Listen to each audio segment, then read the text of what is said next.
Nggak usah terlalu bangga kalau engkau misalnya orang aliran reform, merasa paling benar. Saya melihat mereka-mereka ini hari-hari ini buahnya hanya satu. Hanya menyerang orang-orang di luar pandangan reform. Shalom. Salam sejahtera dalam kasih Tuhan kita Yesus Kristus. Jumpa kembali dengan saya. Pada kesempatan ini secara khusus saya akan membahas satu topik penting dan menarik, praktis, serta sederhana. Ulasan ini saya beri judul Pernyataan Tegas Pastor Andi Simon. Oknum pendeta-pendeta reform merasa diri paling benar dan buah belum jelas.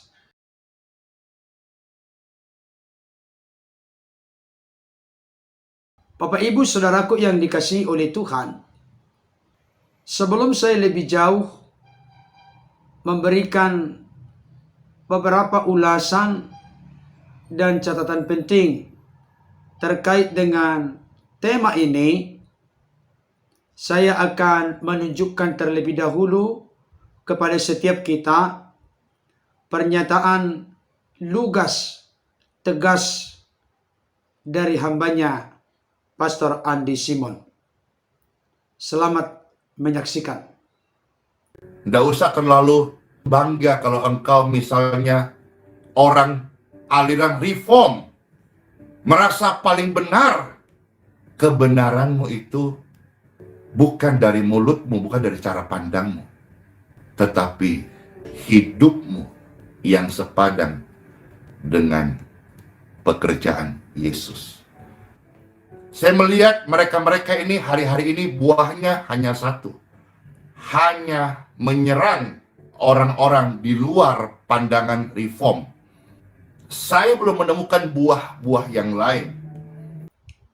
Baik Bapak Ibu Saudara yang dikasihi oleh Tuhan, tadi kita sudah menyaksikan, menyimak, serta mendengarkan pernyataan tegas dari hambanya Pastor Andi Simon terkait dengan beliau sedang memberikan kritikan sekaligus masukan atau teguran kepada oknum yang mengaku diri sebagai hamba Tuhan atau sebagai pelayan Tuhan, termasuk di dalamnya para akademisi atau para pendeta. Meskipun sekali lagi saya memberikan penekanan khusus, ini hanya oknum pendeta-pendeta reform yang merasa diri paling benar, tetapi belum menunjukkan atau membuktikan buah-buah yang jelas. Bapak Ibu Saudara yang dikasihi Tuhan, paling tidak dari yang saya mengerti dan pahami, ada dua oknum pendeta dan sekaligus sebagai akademisi. Salah seorang di antaranya sudah memiliki gelar master teologi dalam bidang dogmatika. Dan yang satu lagi sebagai doktor teologi dalam bidang biblika, yaitu MYM dan MS. Kedua hamba Tuhan ini begitu getol, antusias, semangat, gigih, memberikan respon dan tanggapan yang kontra terhadap pelayanan yang dipercayakan oleh Tuhan kepada hambanya Pastor Andi Simon, khususnya terkait dengan keunikan demi keunikan trademark atau nilai jual yang disuguhkan begitu unik oleh hambanya Pastor Andi Simon, dan memang menjadi booming, menjadi sorotan banyak orang, pelayanan doa kesembuhan in Jesus name. Bapak Ibu Saudara dikasihi Tuhan, kedua hamba Tuhan yang kita kasihi dan cintai dalam Tuhan, yaitu MYM dan MS. Mereka ini begitu bersemangat untuk membuktikan dan menunjukkan bahwa apa yang sedang dilakukan oleh hambanya Pastor Andi Simon terkait dengan kolam baptisan yang diberi nama kolam kesembuhan atau kolam Bethesda, juga terkait dengan healing water atau air kesembuhan. Bahkan juga kedua hamba Tuhan ini memberikan kritikan yang begitu keras dan tegas bahwa hambanya Pastor Andi Simon ketika melayani tidak ada pemberitaan Injil. Masa tiap hari terjadi kesembuhan? Itu tidak Alkitabiah. Coba tunjukkan dari Alkitab mana contoh yang diperbuat oleh Yesus dan para rasul, di mana tiap hari terjadi kesembuhan. Itulah pernyataan-pernyataan mereka ini. Bahkan salah seorang di antara kedua hamba Tuhan ini berkata dengan tegas, bilang Andi Simon, apa yang dilakukan itu bukan dari Tuhan itu, dari setan itu. Bahkan di dalam salah satu judul dari unggahan beliau memberikan konfirmasi penegasan bahwa apa yang dilakukan oleh Pastor Andi Simon itu merupakan bagian dari praktek perdukunan. Saudara dikasihi Tuhan, atas pernyataan atau respon tanggapan dari kedua hamba Tuhan ini yang notabene merupakan oknum pendeta reform, maka Pastor Andi Simon memberikan pernyataan yang sangat tegas. Tidak usah terlalu bangga kalau engkau misalnya orang aliran reform. Dalam hal ini, saya tidak akan masuk lebih jauh, lebih dalam tentang doktrin atau ajaran yang dianut oleh aliran reform. Tetapi yang jelas, ketika menempatkan sebuah aliran menjadi yang terbaik dan menilai orang-orang di luar alirannya tidak sesuai, tidak cocok dengan aliran teologi yang dianut, maka itu sesat.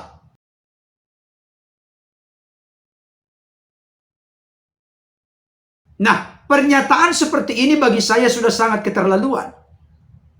Apakah seluruh dunia ini mau dibikin satu aliran teologi?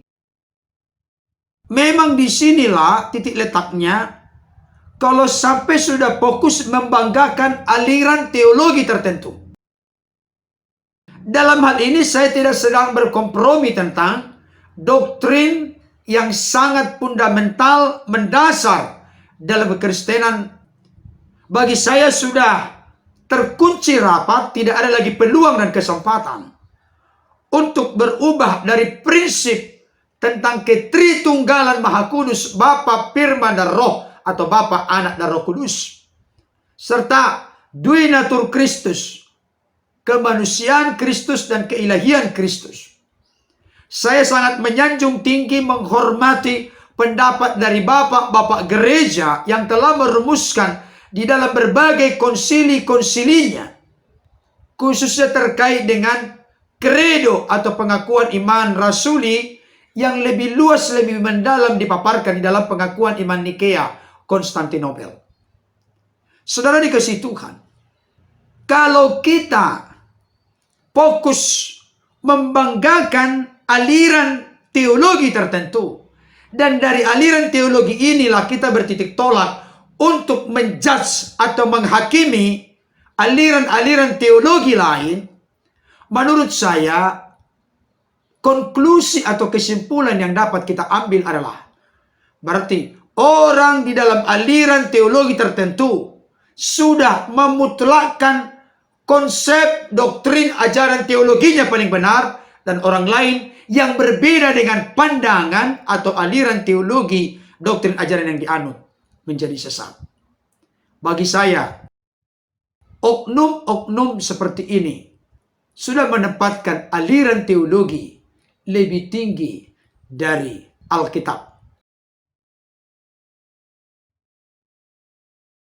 Memang disinilah menjadi titik kelemahan yang sangat fatal. Orang sering berkata, back to the Bible, kembali ke Alkitab. Hidup hanya menurut firman, sola scriptura. Semboyannya begitu, tetapi sudah ditinjau dan dipahami, disimpulkan dari satu aliran teologi tertentu. Nah, inilah yang sedang diresponi dan ditanggapi oleh hambanya Pastor Andi Simon. Dengan sebuah pernyataan yang begitu keras dan tegas. Tidak usah terlalu bangga kalau engkau misalnya orang aliran reform. Memang di sini hambanya Pastor Andi Simon tidak menyebutkan secara eksplisit. Tetapi saya tahu tujuan dan sasarannya adalah kepada oknum pendeta tertentu. Dan sepanjang yang saya ikuti, kedua pendeta inilah yang notabene dari aliran reform memberikan respon dan tanggapan yang begitu keras dan tegas juga terkait dengan pelayanan hambanya Pastor Andi Simon, yaitu MYM dan MS. Hambanya Pastor Andi Simon melanjutkan pernyataannya dengan berkata, merasa paling benar. Ini dia. Merasa paling benar. Ketika kita menempatkan diri kita merasa paling benar, menurut saya, tidak ada sesuatu yang perlu dipersoalkan terkait dengan hal itu. Contoh, saya merasa pengertian, pemahaman, doktrin, ajaran yang saya anut yang paling benar. Tetapi kalau saya mengambil sebuah konklusi, kesimpulan, dan itu menyampaikannya di publik, di luar dari konsep teologi atau aliran teologi yang saya pahami, di luar itu semua sesat. Ini yang membuat kita menjadi sesama tubuh Kristus yang tidak saling menghargai keperbedaan dalam pengertian, bahkan pemahaman, termasuk juga doktrin dan ajaran.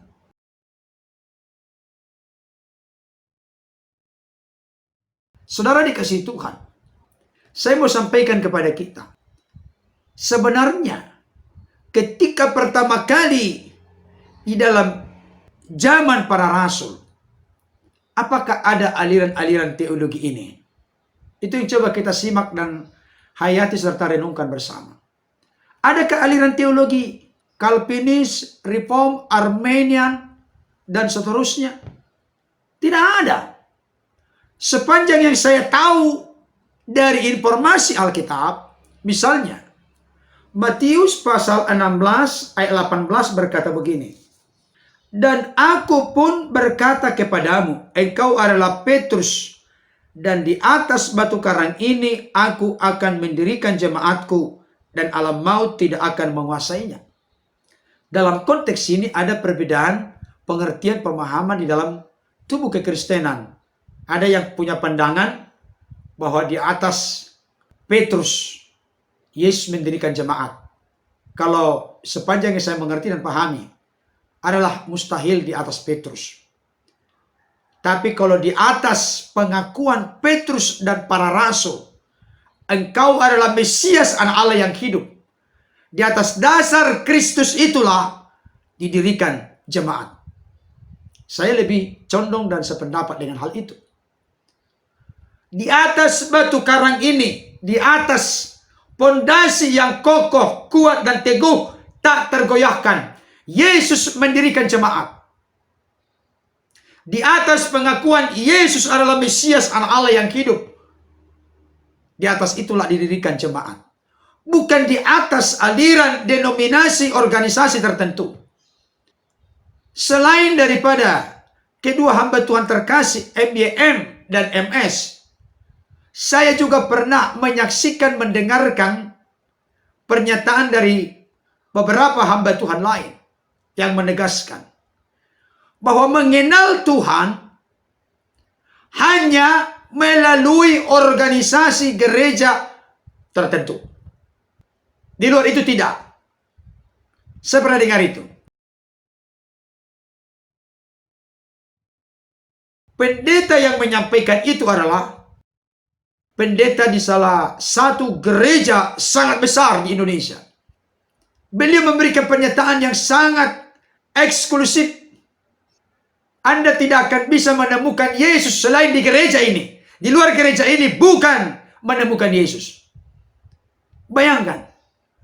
Saya mau sampaikan tipis perbedaan antara mengagungkan Yesus yang bertitik tolak dari pemahaman bertanggung jawab, tepat dan benar dari Alkitab, dibandingkan dengan mengagungkan organisasi atau denominasi, termasuk juga di dalamnya aliran teologi tertentu.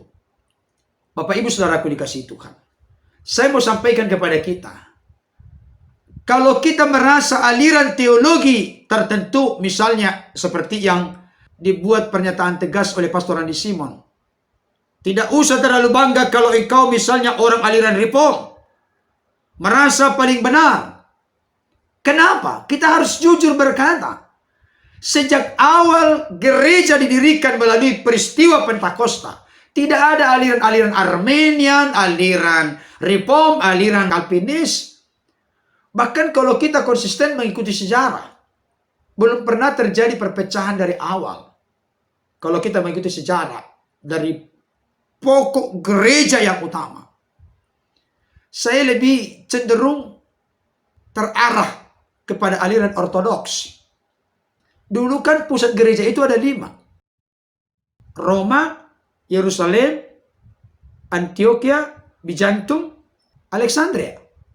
Ini dulu satu, unity. Tidak ada perpecahan di antara kelima ini. Baru sekitar tahun 1056 kalau tidak salah, terjadilah pemisahan gereja Katolik dengan gereja arus utama yang 5 pusat gereja pertama itu.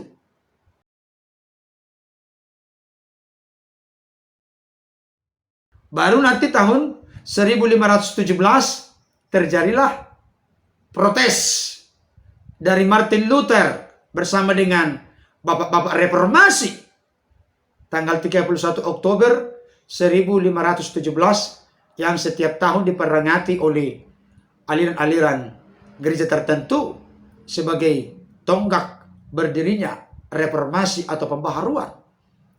Tapi pertanyaannya, benarkah kembali secara paripurna dan sempurna kepada gereja arus utama yang pertama? Itu menjadi PR kita masing-masing. Dengan kata lain, saya mau menyampaikan kepada kita kebenaran firman Tuhan yang berikan konfirmasi penegasan. Jangan-jangan kita aliran-aliran teologi yang berkembang sekarang sedang mengarah kepada situasi, kondisi, keadaan, kehidupan dari bangsa Israel yang ditegur oleh Rasul Paulus di dalam kitab Roma.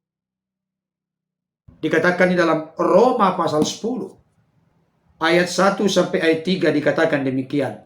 Saudara-saudara, keinginan hatiku dan doaku kepada Tuhan ialah supaya mereka diselamatkan. Maksudnya orang-orang Israel. Sebab aku dapat memberi kesaksian tentang mereka bahwa mereka sungguh-sungguh giat untuk Allah, tetapi tanpa pengertian yang benar. Sebab oleh karena mereka tidak mengenal kebenaran Allah dan oleh karena mereka berusaha mendirikan kebenaran mereka sendiri, maka mereka tidak takluk kepada kebenaran Allah. Bapak Ibu Saudaraku dikasihi Tuhan, saya sedang tanda petik curiga aliran-aliran teologi tertentu yang merasa diri paling benar dan dengan kebenaran yang dimengerti dipahami menyesatkan orang lain di luar dari pandangannya. Saya mau kasih tahu, kecurigaan saya besar. Jangan-jangan orang itu atau aliran teologi tertentu sedang berupaya mendirikan kebenaran diri sendiri dan akhirnya tidak lagi takluk dan tunduk kepada kebenaran Allah.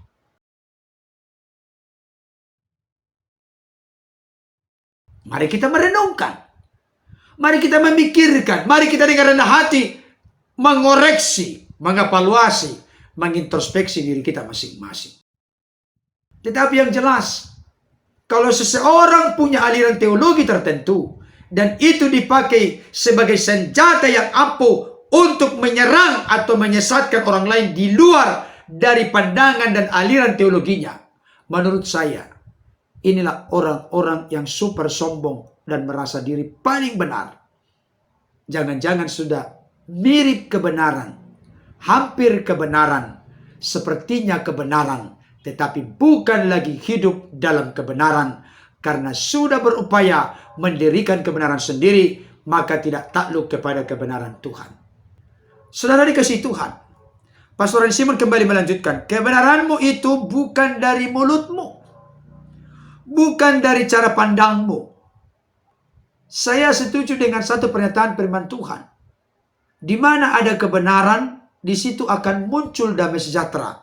Dan akibat kebenaran ialah ketenangan dan ketenteraman untuk selama-lamanya.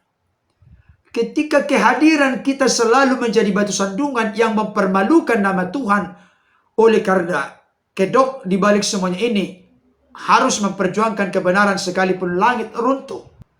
Itu slogan yang sangat bombastis, tetapi bersembunyi di belakang slogan yang sangat bombastis perlu dipahami, direnungkan, dihayati secara baik, sungguh-sungguh dan mendalam.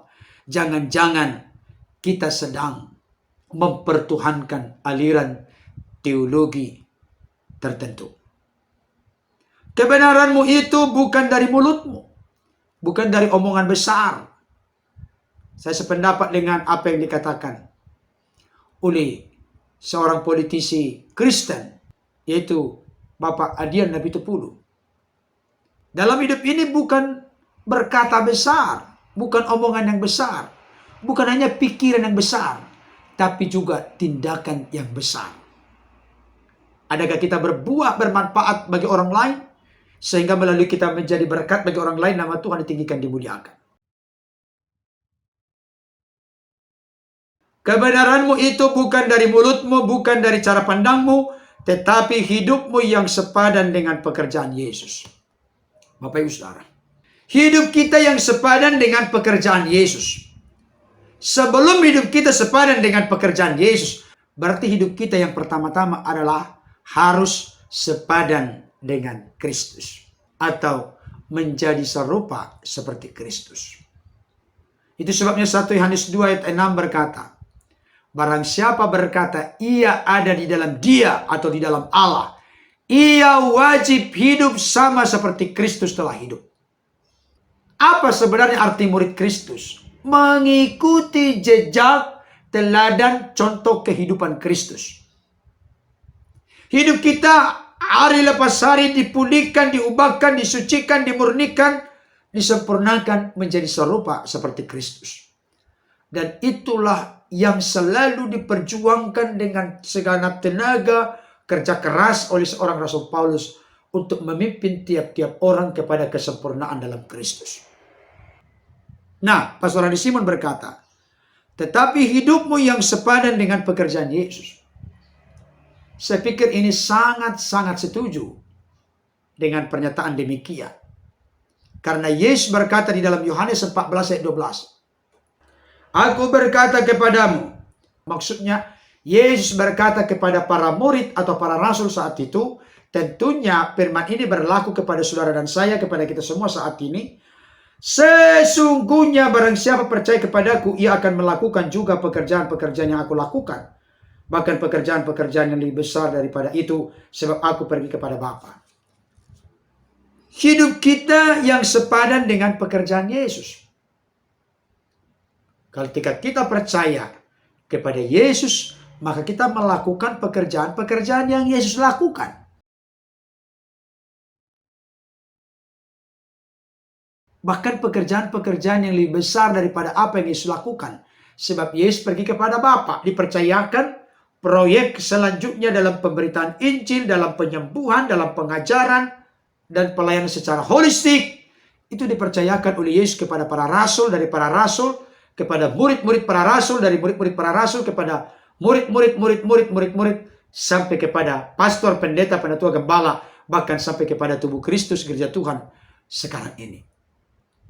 Pertanyaannya, pekerjaan-pekerjaan apa yang dilakukan oleh Yesus? Mengajar. Yes. Memberitakan Injil. Ya. Menyembuhkan segala penyakit kelemahan. Ya. Yesus dengan otoritasnya menyembuhkan segala penyakit kelemahan. Mengusir setan-setan. Yang lumpuh berjalan, tuli mendengar, buta melihat, kusta menjadi tahir, yang mati dibangkitkan, kepada orang miskin diberitakan kabar baik. Tetapi kita melakukan semua itu di dalam nama Yesus atau demi nama Yesus. Bapak Ibu Saudara dikasihi Tuhan. Ketika Pastor Adi Simon melakukan pekerjaan-pekerjaan menyampaikan Injil, mengajar, dan warna pelayanannya menyembuhkan banyak orang di dalam nama Yesus atau in Jesus name, Pastor Adi Simon sedang melakukan pekerjaan-pekerjaan yang Yesus lakukan. Barangkali inilah yang menjadi jawaban dari pernyataan Yesus, bahkan pekerjaan-pekerjaan yang lebih besar dari apa yang Yesus lakukan. Terkait dengan konteks kuantitas atau jumlah banyaknya yang mengalami kesembuhan, karena memang sakit penyakit semakin banyak, ragamnya jenisnya sekarang, obatnya pun makin banyak. Karena orang yang sakit makin banyak, penduduk makin banyak, maka kesembuhan pun perlu makin sering terjadi. Mujizat pun makin sering terjadi dengan tujuan mempertontonkan, mendemonstrasikan kuasa Tuhan, sehingga melalui karya perbuatan Tuhan, mereka bisa tercelik mata hati, mata rohaninya, bahwa Yesus adalah Sang Juru Selamat dan Yesus adalah Sang Penyembuh. Saudara dikasihi Tuhan, Pastor Andi Simon kembali melanjutkan. Saya melihat mereka-mereka ini, maksudnya oknum pendeta-pendeta tertentu yang memiliki pandangan atau aliran teologi reform. Hari-hari ini buahnya hanya satu. Hanya menyerang orang-orang di luar pandangan reform. Memang itu yang sering terjadi. Coba lihat. Mereka-mereka ini sibuk mengulas pendeta-pendeta lain. Dan mereka merasa mereka sudah berbuah banyak dengan melakukan hal itu. Tetapi cara mereka pun adalah cara-cara yang merendahkan orang lain. Bahkan sampai ada yang berdoa supaya pelayanannya Pastor Andi Simon ditutup permanen. Dengan dalih bukan semuanya pelayanan itu ditutup. Hanya pelayanan kesembuhan. Kalau Pastor Andi Simon melayani tanpa pelayanan kesembuhan, apa yang menjadi ciri khasnya? Berarti artinya, biarkan saja kamu lipat tangan, tidak berusaha berbuat apa-apa. Kan begitu maksudnya.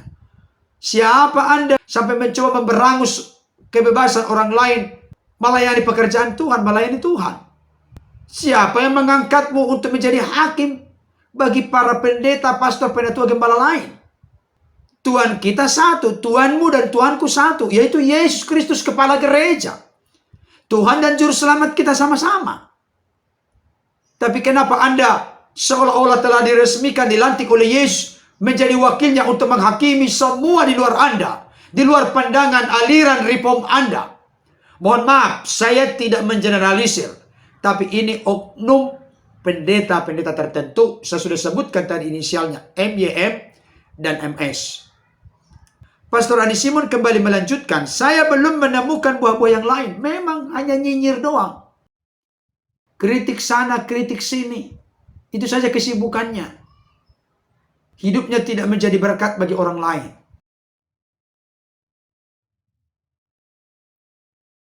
Bahkan kalau kita perhatikan, kita baca komentar-komentar yang muncul di kanal mereka, mayoritas tidak setuju dengan mereka. Tapi mereka nanti berdalih. Itulah memang susah sekali kalau umat ini diajar kebenaran. Jadi orang lain tidak mengajarkan kebenaran, hanya Anda yang mengajarkan kebenaran. Yang kedua, memang begitu bodohnya orang-orang Kristen. Kalau sudah diajak kebenaran, tidak ada yang selera, tidak ada yang senang. Hanya segelintir orang. Dengan menyuarakan kebenaran, view-nya atau penontonnya sedikit. Tapi kalau yang bukan kebenaran, nah, mereka kategorikan yang pelayanan doa kesembuhan tiap hari itu bukan kebenaran. Kok banyak penontonnya? Itulah kebodohan dari orang-orang Kristen. Kata orang-orang ini. Benarkah demikian? Oh tidak. Di dalam kesempatan sebelumnya saya sudah membahas. Kalau penontonmu sedikit, apalagi engkau sudah punya nama besar dikenal publik, berarti koreksi diri, evaluasi diri. Barangkali ada sesuatu yang tidak beres, tidak pas. Saudara dikasihi Tuhan. Saya tidak berpanjang lebar, yang jelas, mari kita tundukkan, taklukkan diri kita kepada kebenaran Tuhan. Ketika kebenaran Tuhan yang kita bawa, marilah kebenaran itu membawa damai sejahtera, ketenangan dan ketenteraman di dalam perkenanan Tuhan. Jangan kita bersembunyi di belakang kedok, ingin menyuarakan suara kenabian, menyuarakan kebenaran, tetapi kita justru menyakiti Tuhan melalui pekerjaan yang Tuhan percayakan kepada hamba-hamba Tuhan lain. Mari potensi, karunia, panggilan, talenta yang berbeda-beda kita pergunakan secara efektif, efisien, optimal, maksimal untuk membangun tubuh Kristus. Kristus yang adalah kepala dan kita tubuhnya. Sehingga semua mengarah kepada menuju kesempurnaan dalam Kristus. Karena ulasan ini dapat menjadi berkat bagi kita. Tuhan Yesus memberkati. Amin.